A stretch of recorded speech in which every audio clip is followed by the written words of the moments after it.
बाबा जी और हुजूर जी की प्यारी साध संगत जी को प्यार भरी राधा स्वामी जी, आप सभी संगत से विनती है कि साखी को अंत तक जरूर सुने और कमेंट बॉक्स में राधा स्वामी जी लिखें।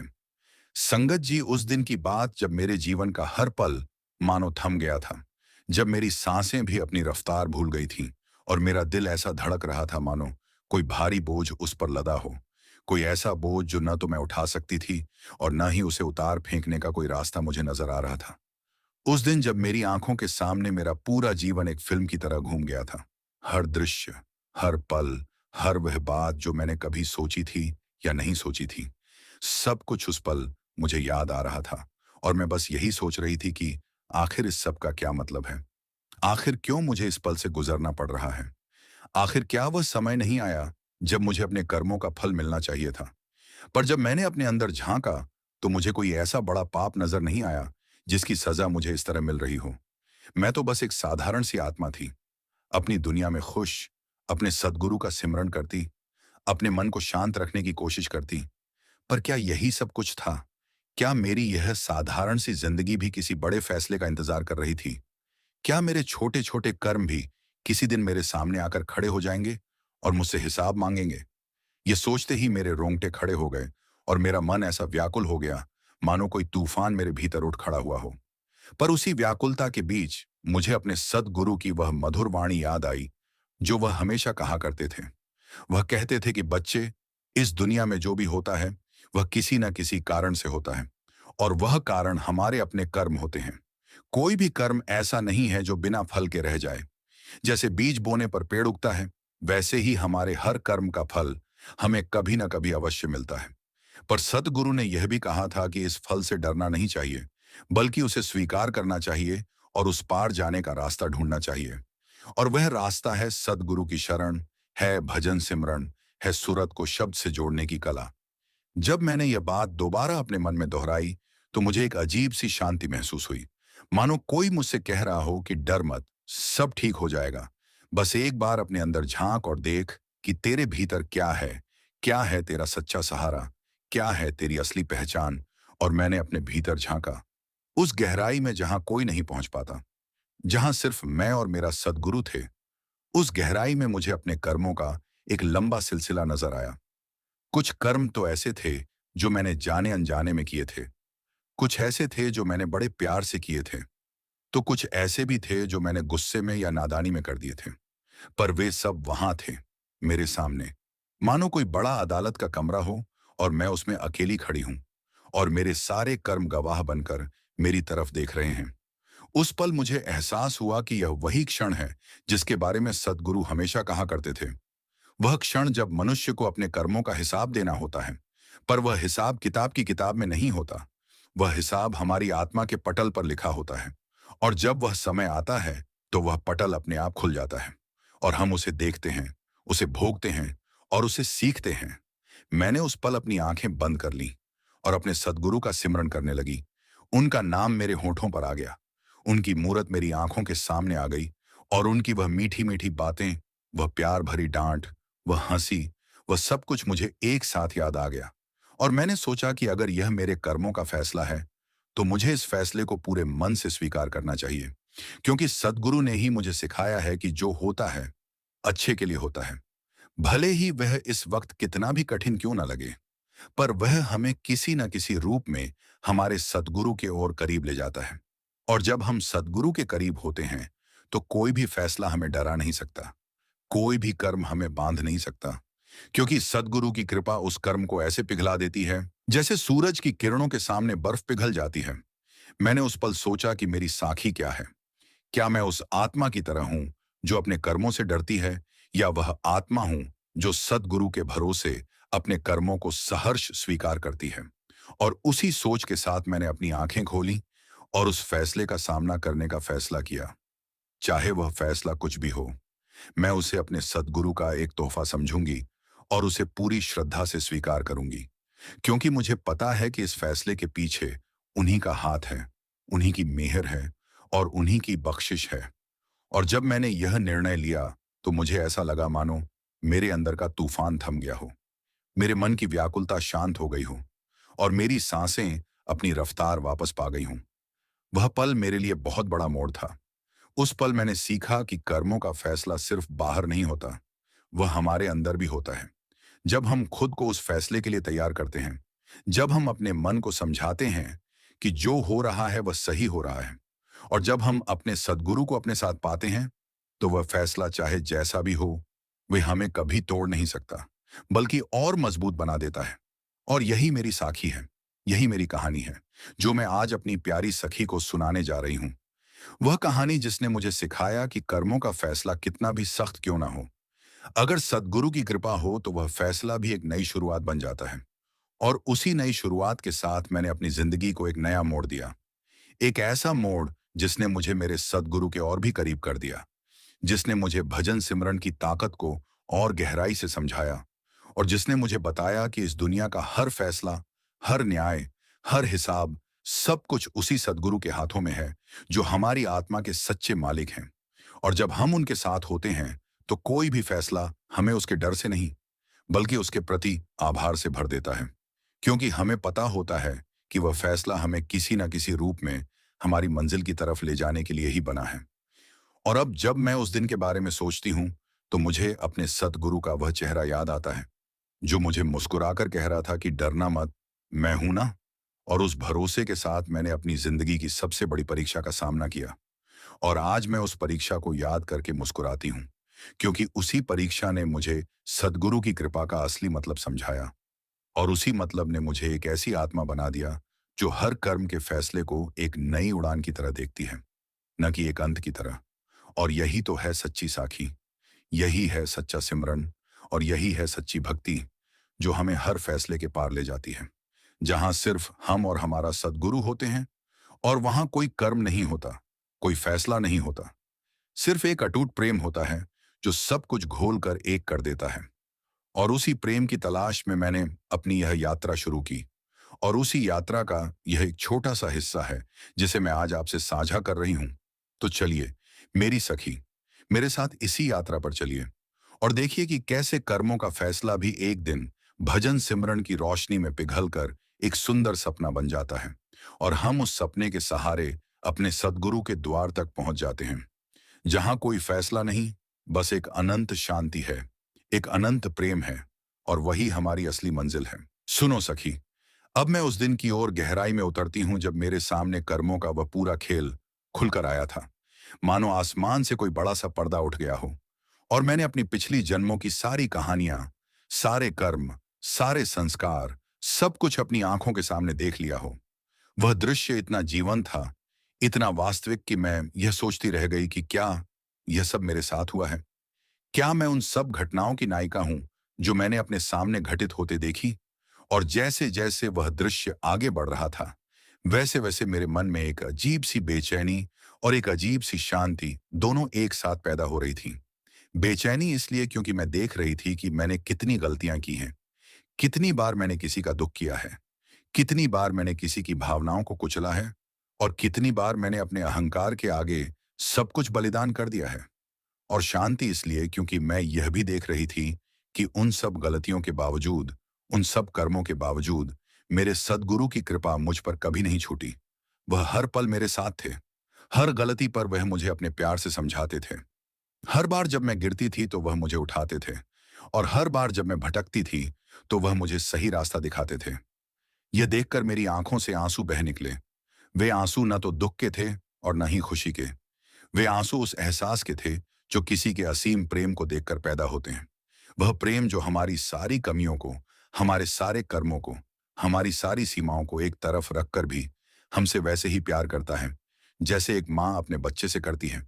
और उस प्रेम को देखकर मुझे लगा कि अगर इस कर्मों के फैसले में कुछ भी बुरा होगा, तो वह मेरी अपनी कमियों की वजह से होगा, न कि सद्गुरु की कृपा की कमी के कारण। क्योंकि सद्गुरु की कृपा तो एक खुला हुआ समंदर है, जिसमें अगर हम एक बूंद भी डालना चाहें, तो वह पूरे समंदर को अपने अंदर समा सकता है। पर हम अपनी छोटी छोटी बुद्धि और अपने अहंकार के कारण उस समंदर से दूर भागते हैं, उस समंदर को नहीं पहचान पाते, और अपनी ही छोटी सी नाव में बैठकर इस भवसागर में डूबते उतराते रहते हैं। मैंने उस पल सोचा कि मेरी नाव कैसी है? क्या वह मजबूत है? क्या वह मुझे इस सागर के पार ले जा सकती है? क्या उसमें मेरे सद्गुरु का नाम लिखा है? क्या उसमें भजन सिमरन की वह चिंगारी है जो अंधेरे में रास्ता दिखा सके? और जैसे ही मैंने यह सोचा, मुझे एक आवाज आई। वह आवाज मेरे सतगुरु की थी। वह कह रहे थे, बेटा, तेरी नाव मजबूत है, तेरे पास सिमरन की ताकत है, तेरे अंदर शब्द का जादू है। तू बस अपनी सूरत को उस शब्द से जोड़, बस इतना कर और देख कैसे सारे कर्म, सारे फैसले, सारी परीक्षाएं, सब कुछ अपने आप पिघल जाता है। क्योंकि जब सूरत शब्द से जुड़ती है, तो उस रोशनी में कोई अंधेरा टिक नहीं सकता, कोई कर्म नहीं रह जाता, कोई फैसला नहीं बचता। सिर्फ एक रोशनी होती है, एक अनंत रोशनी जो सब कुछ घोल कर रख देती है। वह आवाज इतनी साफ और इतनी प्यार भरी थी कि मेरा पूरा शरीर ठंडक से भर गया। मेरा मन शांत हो गया, मेरी सांसें धीमी हो गईं और मैं उस आवाज में डूब गई। मैं उस आवाज को अपने हर कण में उतरने देने लगी। और जैसे जैसे वह आवाज मेरे भीतर उतर रही थी, मेरे सामने वह कर्मों का दृश्य धीरे धीरे धुंधला हो रहा था। जैसे कोई पुरानी फिल्म खत्म हो रही हो और स्क्रीन सफेद हो रही हो, और उस सफेदी के बीच मुझे अपने सद्गुरु का एक छोटा सा संकेत मिला। वह संकेत था कि अब समय आ गया है कि मैं अपने सारे कर्मों को सद्गुरु के चरणों में अर्पित कर दूं, उस हवा में उड़ा दूं जहां कोई कर्म नहीं, कोई बंधन नहीं, सिर्फ एक आजादी है जो सद्गुरु के प्रेम से पैदा होती है। मैंने उसी पल अपनी आंखें बंद कर लीं और अपने सद्गुरु का सिमरन करने लगी। एक एक शब्द को मैं अपने भीतर उतारने लगी। उस शब्द की लय में मेरी सूरत धीरे धीरे समा रही थी, और वह समाते ही मुझे एक ऐसी अनुभूति हुई जो मैंने कभी महसूस नहीं की थी। वह अनुभूति थी कि मैं अब इस शरीर से ऊपर उठ रही हूं, मैं अब अपने मन से परे जा रही हूं, मैं अब अपने कर्मों से मुक्त हो रही हूं। और इस मुक्ति के साथ मैंने देखा कि मेरे सामने कोई फैसला नहीं है, कोई न्याय नहीं है, कोई सजा नहीं है। सिर्फ मेरे सद्गुरु की एक झलक है, एक ऐसी झलक जो मुझे बता रही है कि तू मेरी है, तू मेरे साथ है, तू मेरे लिए है। और जब तू मेरी है तो कोई भी कर्म तुझे छू नहीं सकता, कोई भी फैसला तुझे डरा नहीं सकता। क्योंकि मैं हूं तेरे साथ, मैं हूं तेरे भीतर, मैं हूं तेरे हर कर्म के पीछे और हर कर्म से परे। वह झलक देखकर मुझे ऐसा लगा मानो मैंने अपनी सारी जिंदगी अंधेरे में बिताई थी और अचानक कोई दिया जला दिया हो। या यूं कहें कि मैं अपनी ही काल कोठरी में बैठी थी और सतगुरु ने उस काल कोठरी का दरवाजा खोल दिया हो, और मैं बाहर निकलकर उस अनंत आकाश में खो गई हो, जहां कोई सीमा नहीं, कोई बंधन नहीं, कोई कर्म नहीं, सिर्फ एक असीम शांति है जो हर दुख को, हर पीड़ा को, हर फैसले को अपने में समा लेती है और उसे अमृत में बदल देती है। मैंने उस पल सोचा कि यही तो है सच्चा सिमरन, यही तो है सच्ची भक्ति जो हमें हमारे कर्मों से ऊपर उठाकर हमारे सतगुरु के पास ले जाती है। और जब हम उनके पास होते हैं तो उनकी मेहर का एक संकेत ही हमारी सारी जिंदगी बदलने के लिए काफी होता है। उनकी बख्शिश की एक किरण ही हमारे सारे अंधेरे को मिटा देने के लिए काफी होती है। और उनकी दया का एक कतरा ही हमारे सारे कर्मों को धोने के लिए काफी होता है। और यही बात मैंने अपनी सखी को भी समझाई। मैंने उसे बताया कि कर्मों के फैसले से डरना नहीं चाहिए, उसे भागना नहीं चाहिए, बल्कि उसके सामने खड़ा होकर उसे अपने सद्गुरु के चरणों में समर्पित कर देना चाहिए। क्योंकि जब हम अपने कर्मों को सद्गुरु को दे देते हैं, तो वे अपनी कृपा से उन कर्मों को ऐसे बदल देते हैं जैसे एक कुम्हार कच्ची मिट्टी को सुंदर घड़ा बना देता है। और वह घड़ा फिर किसी काम आता है, वह कभी टूटता नहीं, क्योंकि वह उस कुम्हार की मेहनत का नतीजा होता है। और यही हमारे कर्मों के साथ होता है। जब हम उन्हें सतगुरु को दे देते हैं, तो वे हमारे कर्मों को इस तरह से संवारते हैं कि वे फिर हमारे लिए बोझ नहीं, बल्कि हमारी ताकत बन जाते हैं। और हम उस ताकत के सहारे इस दुनिया में आगे बढ़ते हैं और उस मंजिल की तरफ जाते हैं जो हमारे लिए बनी है। और मेरी सखी ने भी वही महसूस किया। उसने भी अपने मन को उस भरोसे के साथ शांत किया, और हम दोनों ने मिलकर उस दिन अपने सद्गुरु का इतना गहरा सिमरन किया कि मानो आसमान भी झुक आया हो, और उस आसमान से कृपा की बूंदें बरस रही हों। और उन बूंदों ने हमारे अंदर के कोने कोने को सींच दिया, उस अंकुर को पानी दे दिया जो सतगुरु के प्रेम का था। और वह अंकुर धीरे धीरे एक पेड़ बन गया, जिसकी छांव में हम दोनों बैठी थीं। और उस छांव में हमें अपने कर्मों का कोई डर नहीं था, क्योंकि हम जानती थीं कि वह पेड़ हमारा सतगुरु है, और उसकी छांव में कोई कर्म हमें नहीं जला सकता, कोई फैसला हमें नहीं तोड़ सकता। और इसी भरोसे के साथ हमने उस दिन की यात्रा पूरी की। और उस यात्रा ने हमें सिखाया कि सच्चा ध्यान, सच्चा सिमरन, सच्ची भक्ति वही है जो हमें हमारे कर्मों के फैसले से नहीं डराती, बल्कि उसे एक नए सवेरे की तरह स्वागत करना सिखाती है।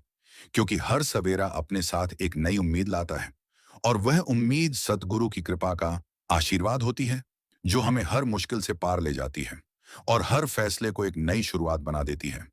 यही वह पल था जब मैंने अपने मन के अहंकार को पूरी तरह ढहते देखा और उसके स्थान पर एक नई चेतना को जन्म लेते देखा। वह चेतना मेरे सद्गुरु के साथ मेरी एकता की थी। वह चेतना यह जानती थी कि मैं अकेली नहीं हूं। मेरे साथ हर पल मेरा सद्गुरु है, और जब वह मेरे साथ हैं तो मुझे किसी भी चीज का डर नहीं है। मुझे किसी भी फैसले की चिंता नहीं है। मुझे किसी भी कर्म की सजा नहीं मिल सकती, क्योंकि वह तो खुद सजा देने वाले से भी बड़े हैं। वह तो खुद न्याय के भी न्यायी हैं, और जब वह अपने भक्त पर मेहर करते हैं तो कोई भी न्याय उसके सामने टिक नहीं सकता। कोई भी कर्म का फैसला उसे छू नहीं सकता। और इसीलिए मैं कहती हूं कि सद्गुरु की शरण में आओ, अपने सारे कर्म उनके चरणों में रखो, और देखो कैसे वह दया की एक चाशनी से आपके हर कर्म को सुंदर बना देते हैं और आपकी जिंदगी को एक ऐसा मोड़ देते हैं जो आप कभी सोच भी नहीं सकते। यही मेरी साखी है, और यही मेरी सखी को मेरी सीख है कि कर्मों के फैसले से मत डरो, बल्कि उसे अपने सद्गुरु की तरफ बढ़ने का एक और मौका समझो। क्योंकि जब तुम सद्गुरु के साथ होते हो तो हर फैसला तुम्हारी तरफ होता है, हर कर्म तुम्हारा दोस्त होता है, और हर दिन तुम्हारे लिए एक नई दुआ बन जाता है। सुनो सखी, आगे बढ़ते हैं उस कहानी में जहां मैं उस फैसले का सामना करने के बाद अपने जीवन के एक नए दौर में प्रवेश करती हूँ। और वह दौर था आत्म साक्षात्कार का। वह दौर था अपने मन की गहराइयों को समझने का। वह दौर था उस प्रेम को अपने भीतर महसूस करने का जो मेरे सद्गुरु ने मुझे उस फैसले के बीच दिखाया था। मैंने उस दिन के बाद अपनी जिंदगी में कुछ बड़े बदलाव किए। पहला बदलाव यह कि मैंने अपने मन को हर पल सद्गुरु के सिमरन में लगाना शुरू कर दिया। चाहे मैं कोई भी काम कर रही थी, चाहे मैं खाना बना रही थी, चाहे मैं बाजार जा रही थी, चाहे मैं बच्चों को पढ़ा रही थी, मेरे हर काम के बीच, हर सांस के बीच मेरे सद्गुरु का नाम गूंजता रहता था। यह नाम मेरे लिए इतना जीवंत हो गया था कि मुझे ऐसा लगता था मानो मेरे भीतर एक निरंतर संगीत बह रहा हो, जो मेरे हर पल को अर्थ दे रहा हो। और इस संगीत के साथ मुझे एक ऐसी शक्ति मिली जो मुझे पहले कभी नहीं मिली थी। वह शक्ति थी अपने मन पर काबू पाने की, अपनी भावनाओं को समझने की, अपनी इच्छाओं को पहचानने की, और उन सब को सद्गुरु के चरणों में अर्पित करने की। मैंने देखा कि जब से मैंने सिमरन को अपनी जिंदगी का हिस्सा बनाया है, मेरे अंदर का कोई भी तूफान ज्यादा देर नहीं टिक पाता। वह पल भर में शांत हो जाता है। उस सिमरन की रफ्तार उसे बहा ले जाती है, और जो पहले मुझे सालों तक परेशान करता था, अब मिनटों में घुल जाता है। यह मेरे लिए एक बहुत बड़ी खोज थी, जैसे मैंने कोई रहस्यमयी दरवाजा खोल दिया हो, और उस दरवाजे के पीछे मुझे अनंत शांति मिली हो। और उस शांति में मैं अपने हर कर्म को, अपने हर फैसले को, अपने हर अतीत को एक अलग दृष्टि से देख पा रही थी। मैं ये समझ पा रही थी कि जो कुछ भी हुआ है वह सब एक कारण से हुआ है, और वह कारण कुछ ना कुछ सीखने के लिए था, कुछ ना कुछ बढ़ने के लिए था, कुछ ना कुछ पाने के लिए था, और वह सब कुछ मुझे मेरे सद्गुरु की तरफ ले जाने के लिए था।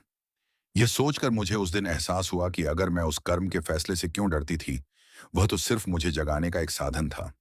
वह तो मुझे मेरी असली पहचान से मिलाने का एक पुल था, और मैं उस पुल से गुजरने के बजाय उसी पुल पर खड़ी होकर डर रही थी कि कहीं यह पुल टूट न जाए। पर सद्गुरु की कृपा से मैं उस पुल से गुजरी और उस पार देखा। और उस पार क्या था? उस पार थी एक अनंत संभावना, एक अनंत आकाश, एक अनंत सफर जिसकी कोई मंजिल नहीं थी, सिर्फ एक निरंतर प्रवाह था, जैसे कोई नदी समंदर की तरफ बहती है, और जब वह समंदर में मिलती है तो उसकी अपनी अलग पहचान नहीं रहती। वह स्वयं समंदर बन जाती है।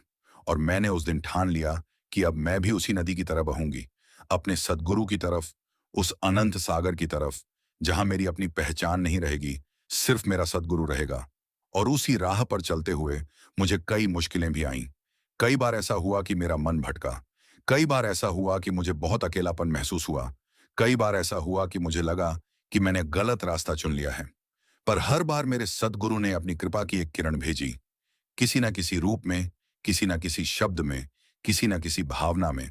उन्होंने मुझे फिर से सही दिशा दिखाई, और मैंने उस दिशा में अपने कदम बढ़ाए, धीरे धीरे, एक एक करके। और जैसे जैसे मैं आगे बढ़ती गई, मुझे अपने भीतर एक बदलाव महसूस होने लगा। वह बदलाव ऐसा था जैसे कोई पुराना कपड़ा उतर रहा हो और एक नया चमकदार कपड़ा पहना जा रहा हो। मेरी सोच बदल रही थी, मेरे विचार बदल रहे थे, मेरी भावनाएं बदल रही थीं, मेरी प्रतिक्रियाएं बदल रही थीं। मैं अब वह पुरानी आत्मा नहीं थी जो हर छोटी बात पर घबरा जाती थी, जो हर दुख को बहुत बड़ा बना लेती थी, जो हर फैसले को बहुत भारी समझती थी। मैं अब एक ऐसी आत्मा बन रही थी जो हर परिस्थिति को एक चुनौती के रूप में नहीं, बल्कि एक अवसर के रूप में देखती थी, जो हर कर्म को अपने सद्गुरु के साथ एक नया खेल खेलने का मौका समझती थी। और यह बदलाव कितना गहरा था, इसका एहसास मुझे उस दिन हुआ जब मेरी सखी ने मुझसे कहा कि तू कितनी बदल गई है, तू पहले जैसी नहीं रही, तू इतनी शांत, इतनी खुश, इतनी संतुलित क्यों है, क्या हुआ है तुझे? और मैंने मुस्कुराकर उसे बताया कि क्या हुआ है मुझे। ये मेरे सतगुरु की कृपा है, ये भजन सिमरन का प्रभाव है, ये सूरत के शब्द से जुड़ने का परिणाम है। जब तू अपने सतगुरु के साथ होता है तो तुझे हर चीज एक सुंदरता लगती है, हर फैसला एक सीख लगती है, हर कर्म एक खेल लगता है। और तू उस खेल में इतना खो जाता है कि तुझे अपनी मुश्किलें भी मजेदार लगने लगती हैं। और मेरी सखी ने जब यह सुना तो उसकी आंखें चौंधिया गईं और वह मुझसे बोली, क्या सच में ऐसा हो सकता है? क्या मैं भी ऐसा बन सकती हूँ? क्या मुझ में भी वह क्षमता है? और मैंने उससे कहा, हाँ सखी, तू भी कर सकती है, हर कोई कर सकता है, क्योंकि सतगुरु की कृपा सबके लिए है। वह किसी का भेद नहीं करते। वह तो बस चाहते हैं कि हम अपनी सुरत उनके शब्द में लगाएं, अपने मन को उनके सिमरन में स्थिर करें, और बाकी सब कुछ वह खुद संभाल लेते हैं। और जब वह संभाल लेते हैं तो हमारी जिंदगी का हर फैसला, हर कर्म, हर पल, सब कुछ एक नई रोशनी से भर जाता है। और उस रोशनी में हम कभी अकेले नहीं होते, हमेशा सतगुरु हमारे साथ होते हैं। और इसी बात को मैंने अपनी सखी के साथ कई दिनों तक, कई रातों तक, कई पलों तक साझा किया। और हम दोनों ने मिलकर सिमरन की गहराई में उतरना शुरू किया। हम दोनों ने मिलकर उस अनंत शांति को अपने भीतर बिठाना सीखा। हम दोनों ने मिलकर अपने अपने कर्मों के फैसलों को स्वीकार करना और उनसे ऊपर उठना सीखा। और यह सब कुछ हमारे जीवन का एक ऐसा हिस्सा बन गया जिसके बिना हम अधूरे लगने लगे। और इसी सिलसिले में एक दिन हम दोनों के बीच वह संवाद हुआ जिसने मेरी सखी की जिंदगी को भी एक नई दिशा दी। उसने मुझसे पूछा, सखी, क्या तू सच में मानती है कि कर्मों का फैसला बदला जा सकता है? क्या तू सच में मानती है कि सतगुरु की कृपा से हमारे बुरे कर्म भी अच्छे बन सकते हैं? क्या तू सच में मानती है कि सिमरन से हमारी तकदीर बदल सकती है? और मैंने उससे कहा, सखी, सुन, तेरी बात का जवाब मैं तुझे अपनी कहानी से दूंगी। मेरी कहानी ही इस बात का सबूत है कि सतगुरु की कृपा कितनी गहरी है, वह कितना कुछ बदल सकती है, वह कितना कुछ संभव कर सकती है। देख, जब मैं उस फैसले के सामने खड़ी थी, मेरे अंदर इतना डर था कि मैं सोचती थी कि यह मेरा अंत है। पर सतगुरु ने मुझे दिखाया कि यह मेरी शुरुआत है। उन्होंने मुझे दिखाया कि जो कर्म मुझे सजा दिलाते नजर आ रहे थे, वही मुझे उनकी कृपा तक पहुंचाने का जरिया बने। और जब मैं उनकी कृपा तक पहुंची तो वे सारे कर्म पीछे छूट गए, वे बेअसर हो गए, वे बस एक याद बनकर रह गए। और उस याद ने मुझे बस इतना सिखाया कि मैं अपने सतगुरु को कभी न भूलूं, हर पल उनका सिमरन करूं, हर काम को उनके नाम से करूं और हर फैसले को उनके हवाले करूं। क्योंकि जब मैं उनको अपने जीवन का केंद्र बना लेती हूं तो बाकी सब अपने आप ठीक हो जाता है। मेरी सारी परेशानियां अपने आप सुलझ जाती हैं और मुझे किसी बात का डर नहीं रहता। मुझे किसी कर्म की चिंता नहीं सताती, मुझे किसी फैसले का भय नहीं होता, क्योंकि मैं जानती हूं कि मेरे सद्गुरु मेरे साथ हैं और वह मुझे कभी अकेले नहीं छोड़ेंगे। और यह भरोसा ही सबसे बड़ा आशीर्वाद है। यही सच्चा सिमरन है, यही सच्ची भक्ति है। और इसी भरोसे के साथ मैंने अपनी सखी को भी उस राह पर चलने को प्रेरित किया और वह भी धीरे धीरे उस राह पर चलने लगी। उसने भी सिमरन शुरू किया, उसने भी अपने सद्गुरु से जुड़ना सीखा और देखते ही देखते उसकी जिंदगी भी बदलने लगी। उसके कर्मों का फैसला भी उसके लिए एक नई शुरुआत बन गया। और यह देखकर मुझे और भी गहरा एहसास हुआ कि सद्गुरु की शरण में आने का क्या मतलब है। यह सिर्फ एक शब्द नहीं है, यह एक पूरा अनुभव है, यह एक पूरी जिंदगी है, यह एक पूरी सच्चाई है जो हमें हर कर्म से, हर फैसले से, हर दुख से, हर सुख से, हर चीज से परे ले जाती है। और उस परे की उस मंजिल पर पहुंचकर ही हमें असली शांति मिलती है। वह शांति जो इस दुनिया की किसी भी चीज में नहीं है, वह शांति जो सिर्फ सद्गुरु के साथ है, वह शांति जो सिर्फ सिमरन में है, वह शांति जो सिर्फ सुरत और शब्द के मिलन में है। और उसी शांति को पाने के लिए मैं आज भी हर पल अपने सद्गुरु का सिमरन करती हूँ, उनके नाम की लय में खो जाती हूँ, उनकी याद में डूब जाती हूँ। और उस डूब के बाद मैं एक नई आत्मा बनकर उठती हूँ, एक ऐसी आत्मा जो किसी भी कर्म से, किसी भी फैसले से, किसी भी चीज से नहीं डरती, क्योंकि उसे पता है कि उसके सद्गुरु हैं और उनकी कृपा सब कुछ है, सब कुछ संभव है और सब कुछ सुंदर है। सुनो सखी, अब मैं उस बिंदु पर आती हूं जहां मेरी जिंदगी पूरी तरह से बदल चुकी थी, जहां मैंने अपने सद्गुरु को अपनी सांसों में बसा लिया था, जहां मेरा हर कर्म उनकी इच्छा से होता था, जहां मेरा हर शब्द उनका नाम होता था और मेरा हर विचार उनके प्रेम में डूबा होता था। उस अवस्था में मुझे अपने जीवन के हर पल में एक नई गहराई दिखाई देती थी। वह गहराई मुझे हर चीज में, हर व्यक्ति में, हर परिस्थिति में सतगुरु की झलक देखने को मजबूर करती थी। मैंने अपने चारों ओर जो भी देखा, उसमें मुझे बस एक ही सच्चाई नजर आई। वह सच्चाई थी मेरे सद्गुरु की सर्वव्यापकता। वह सब कुछ थे और सब कुछ उन्हीं से था। और इस अनुभूति ने मुझे एक ऐसी आजादी दी जिसे मैं शब्दों में नहीं बयान कर सकती। वह आजादी हर बंधन से, हर कर्म से, हर फैसले से, हर चिंता से परे थी। वह आजादी थी सिर्फ प्रेम की, सिर्फ विश्वास की, सिर्फ समर्पण की। और उस आजादी में मुझे अपने पुराने कर्मों के बारे में, उनके फैसलों के बारे में, उनकी सजाओं के बारे में कुछ भी महसूस नहीं होता था। सब कुछ धुंधला, सब कुछ बेमानी, सब कुछ एक सपने जैसा लगता था। और जब मैंने अपनी सखी को यह अनुभव बताया, तो वह भी बहुत प्रभावित हुई। उसने मुझसे कहा, सखी, तू तो हर बात में सद्गुरु को ढूंढ लेती है। तुझे हर जगह उनकी झलक दिखाई देती है। क्या यह भी सिमरन का असर है या तू पागल हो गई है? और मैंने हंसकर कहा, सखी, यह पागलपन ही तो सच्चा ज्ञान है। यह पागलपन ही तो सच्ची भक्ति है। यह पागलपन ही तो सच्चा प्रेम है।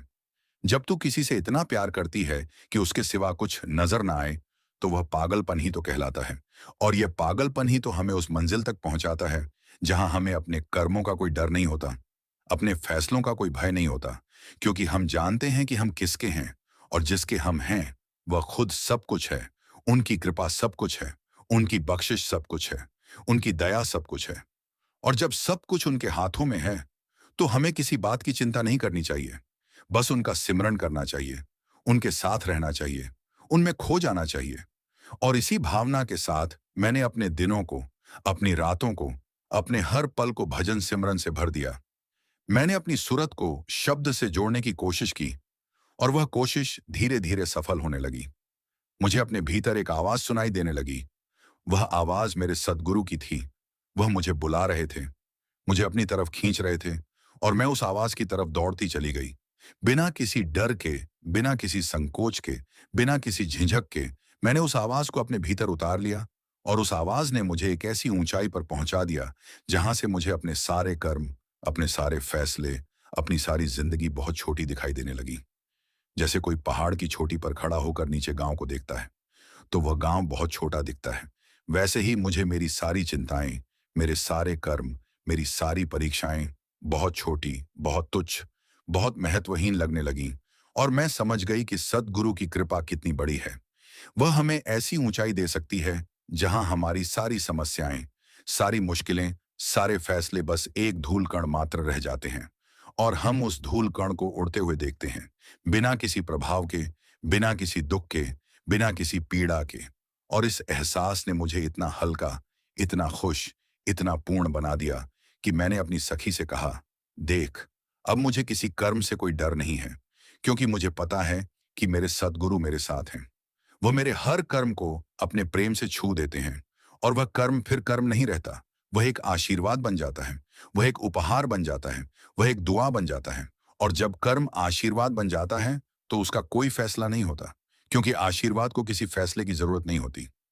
आशीर्वाद तो बस मिलता है और स्वीकार कर लिया जाता है, बिना किसी शर्त के, बिना किसी शंका के, बिना किसी सवाल के। और यही मैंने अपनी जिंदगी में सीखा है।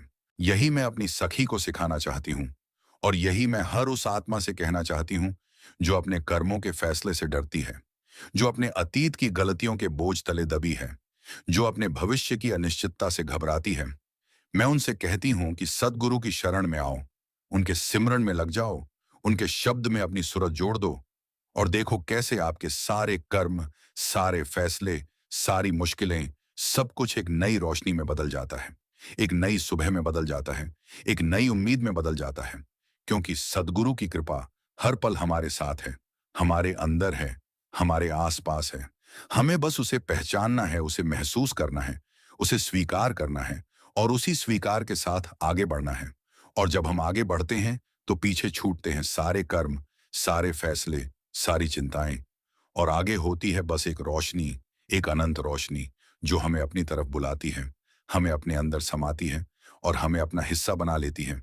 और वहीं हमारी असली मंजिल है, वहीं हमारी असली पहचान है, वहीं हमारा असली घर है।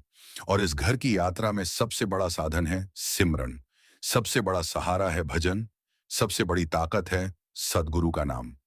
इसीलिए मैं कहती हूं कि हर पल सद्गुरु का सिमरन करो, हर सांस में उनका नाम लो, हर विचार में उन्हें बसाओ, हर कर्म में उन्हें शामिल करो और देखो कैसे आपकी जिंदगी एक नया मोड़ लेती है।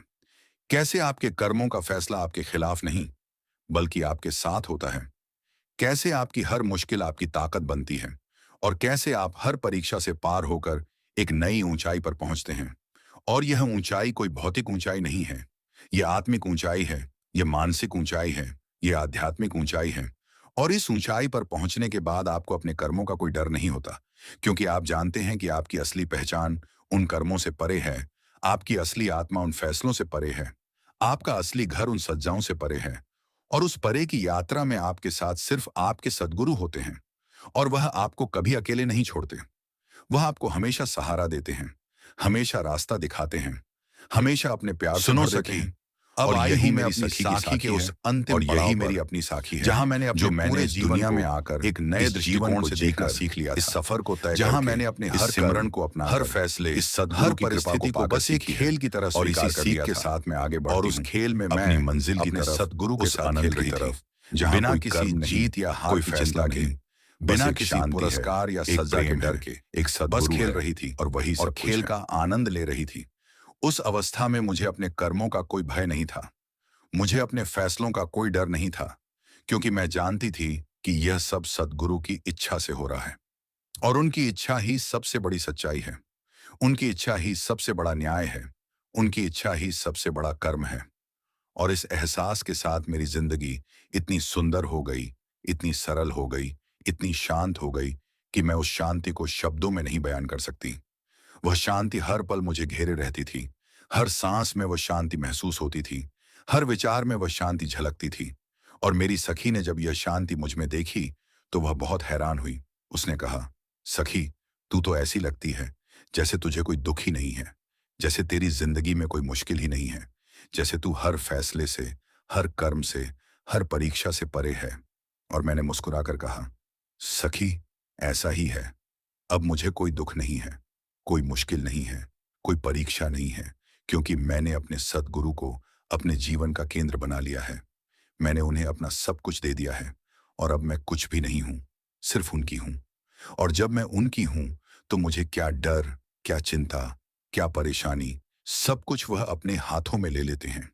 और मुझे बस उनका सिमरन करना है, बस उनका ध्यान करना है, बस उनके शब्द में अपनी सूरत जोड़ना है, बस इतना करना है और बाकी सब वह कर देते हैं। और यही सबसे बड़ा रहस्य है, यही सबसे बड़ी सीख है जो मैंने अपने जीवन में सीखी है। और मेरी सखी ने जब यह सुना तो उसकी आंखों में एक नई चमक आई, एक नई उम्मीद आई, एक नई श्रद्धा आई। और वह मुझसे बोली, सखी, अब मैं भी इसी राह पर चलना चाहती हूँ। मैं भी अपने कर्मों के फैसले से डरना नहीं चाहती। मैं भी अपने सतगुरु को अपने जीवन का केंद्र बनाना चाहती हूँ। मैं भी उस शांति को पाना चाहती हूँ जो तूने पाई है। मैं भी उस प्रेम को महसूस करना चाहती हूँ जो तूने महसूस किया है। और मैंने उससे कहा, तो चल मेरे साथ, मैं तुझे वह रास्ता दिखाऊंगी, मैं तुझे वह सिमरन सिखाऊंगी, मैं तुझे वह सूरत शब्द का जोड़ बताऊंगी जो मुझे मेरे सतगुरु ने सिखाया है। और फिर हम दोनों ने मिलकर सिमरन किया, दोनों ने मिलकर भजन गाया, दोनों ने मिलकर उस अनंत शांति में डूबने की कोशिश की। और धीरे धीरे मेरी सखी भी वैसी ही बनने लगी जैसी मैं थी। वह भी अपने कर्मों से डरने लगी, वह भी अपने फैसलों को स्वीकार करने लगी, वह भी अपने सतगुरु के प्रेम में खोने लगी। और जब उसने यह बदलाव अपने भीतर महसूस किया तो उसने मुझे गले लगा लिया और कहा, सखी, तूने मेरी जिंदगी बदल दी। तूने मुझे वह रास्ता दिखा दिया जिसे मैं पूरी जिंदगी ढूंढती रही और आज मुझे मिल गया। और मैंने कहा, यह मेरा नहीं, मेरे सतगुरु का काम है। उनकी कृपा है, उनकी मेहर है, उनकी बख्शिश है। उन्होंने ही तुझे इस रास्ते पर लाया है। उन्होंने ही तेरी सोच बदली है। उन्होंने ही तेरे कर्मों को बदला है। उन्होंने ही तेरे फैसले को तेरे पक्ष में कर दिया है। उन्होंने ही तुझे इस शांति से भर दिया है। और यह सब उनके सिमरन का परिणाम है, उनके भजन का चमत्कार है, उनके शब्द का जादू है। और इसीलिए मैं कहती हूं कि इस दुनिया में सबसे बड़ी ताकत सद्गुरु का नाम है। सबसे बड़ा सहारा सद्गुरु का सिमरन है। सबसे बड़ा आशीर्वाद सद्गुरु की कृपा है। और जिस किसी को भी यह तीनों मिल जाएं, उसकी जिंदगी बदल जाती है। उसके कर्म बदल जाते हैं। उसके फैसले बदल जाते हैं। उसकी तकदीर बदल जाती है। और वह इस दुनिया में जीते हुए भी उस दुनिया से जुड़ जाता है जहां कोई कर्म नहीं, कोई फैसला नहीं, सिर्फ एक अनंत प्रेम है। और उस प्रेम में खो जाना ही सच्ची जीत है, सच्चा सुख है, सच्चा ज्ञान है। और मेरी इसी बात को ध्यान में रखते हुए मैंने अपनी सखी को अपनी पूरी कहानी सुनाई। उसे अपनी साखी सुनाई, जिसमें मैंने अपने जीवन के हर पल, हर कर्म, हर फैसले, हर परीक्षा को बताया।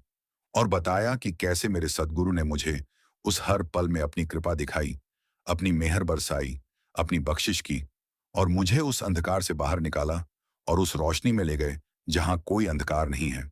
और उस रोशनी में मुझे अपने सारे कर्म धुंधले दिखे, अपने सारे फैसले बेमानी दिखे, अपनी सारी मुश्किलें तुच्छ दिखीं। और मैं समझ गई कि यही सद्गुरु का असली उपहार है। यही भजन सिमरन का असली फल है। यही सूरज शब्द का मिलन है। और इसी मिलन में हमें अपनी असली मंजिल मिलती है, जो इस दुनिया के किसी भी कर्म, किसी भी फैसले, किसी भी परीक्षा से परे है। और जब हम उस मंजिल पर पहुंचते हैं तो हमारी जिंदगी एक नई दिशा पाती है, एक नया अर्थ पाती है, एक नया उद्देश्य पाती है। और हम उस उद्देश्य के साथ आगे बढ़ते हैं, अपने सद्गुरु के साथ, अपने सिमरन के साथ, अपने भजन के साथ। और हर कदम पर हमें उनकी कृपा महसूस होती है। हर पल पर हमें उनका सहारा मिलता है। हर सांस में हमें उनकी याद आती है। और हम उस याद में इतने खो जाते हैं कि हमें अपनी कोई पहचान नहीं रहती, अपना कोई अस्तित्व नहीं रहता। सिर्फ वह रहते हैं और हम उनमें। और यही मेरी साखी का अंत है। और यही मेरी सखी के लिए एक नई शुरुआत है, क्योंकि मैंने उसे वह रास्ता दिखा दिया है जिस पर चलकर वह भी अपने कर्मों के फैसले से डरना बंद कर देगी। उसे एक नई आजादी मिलेगी, एक नई शांति मिलेगी, एक नया जीवन मिलेगा। और वह उस जीवन को पूरी श्रद्धा, पूरे विश्वास, पूरे प्यार के साथ जिएगी और अपने सद्गुरु के साथ हर पल को नई उम्मीद से भरेगी। और यही मेरा आशीर्वाद है। और यही मेरी दुआ है कि हर आत्मा इस राह पर चले, हर दिल इस सिमरन में खो जाए, हर सूरत इस शब्द से जुड़ जाए। और हर व्यक्ति अपने कर्मों के फैसले से ऊपर उठकर अपने सद्गुरु के प्रेम में डूब जाए, क्योंकि वही असली सुख है, वही असली शांति है, वही असली मोक्ष है। और इस मोक्ष को पाने के लिए किसी बाहरी चीज की जरूरत नहीं है, किसी तीर्थ की जरूरत नहीं है, किसी अनुष्ठान की जरूरत नहीं है। सिर्फ एक चीज की जरूरत है, और वह है सद्गुरु का नाम। और वह नाम अगर हमारे दिल में बस जाए, हमारी सांसों में घुल जाए, हमारी रगों में दौड़ जाए, तो फिर कोई कर्म हमें नहीं डरा सकता, कोई फैसला हमें नहीं तोड़ सकता, कोई परीक्षा हमें नहीं हरा सकती। क्योंकि हम उस नाम के सहारे, उस नाम की ताकत से, उस नाम की मेहर से हर चीज का सामना कर सकते हैं और हर चीज से पार निकल सकते हैं। और यही मेरी साखी है, यही मेरी सच्ची साखी, जो मैं आज आप सबको सुनाकर अपना कर्तव्य पूरा कर रही हूं। और आशा करती हूं कि यह साखी आपके दिल को छुए, आपके मन को शांत करे, आपकी आत्मा को जगाए और आपको आपके सद्गुरु की तरफ ले जाए। क्योंकि यही इस साखी का उद्देश्य है, यही इस कहानी का सार है, और यही इस जीवन का लक्ष्य है कि हम सद्गुरु को पाएं, उनके साथ खो जाएं और उनके प्रेम में डूबकर अपने सारे कर्मों को, सारे फैसलों को, सारी परीक्षाओं को एक सुंदर सपने की तरह त्याग दें। और उस सपने के पार जागकर एक नई सुबह का स्वागत करें। और वह सुबह हमारी असली मंजिल होगी, जहां कोई कर्म नहीं, कोई फैसला नहीं, सिर्फ सद्गुरु हैं और हम हैं और हमारा प्रेम है। और वही प्रेम अनंत है। और उसी अनंत प्रेम में मैं अपनी इस साखी को समाप्त करती हूँ और अपने सद्गुरु के चरणों में अपना सब कुछ अर्पित करती हूँ। और हर आत्मा के लिए यही प्रार्थना करती हूँ कि वह इस अनंत प्रेम को पाए, इस अनंत शांति को पाए, इस अनंत ज्ञान को पाए और अपने जीवन को पूर्ण करे। और इसी पूर्णता के साथ मेरी यह साखी पूरी होती है और मेरी सखी को यह सीख मिलती है कि कर्मों का फैसला कितना भी बड़ा क्यों ना हो, सद्गुरु की कृपा उससे भी बड़ी है। और वह कृपा हर उस आत्मा पर बरसती है जो उसे पुकारती है, जो उसे याद करती है, जो उसके सिमरन में लग जाती है। और यही मेरी साखी है, और यही मेरी सच्ची कहानी है। धन्यवाद संगत जी। अगर आपको साखी अच्छी लगी हो तो लाइक करें, और कमेंट बॉक्स में राधा स्वामी जी लिखे अपने दोस्तों और सत्संगी भाइयों को जरूर शेयर करें। राधा स्वामी जी।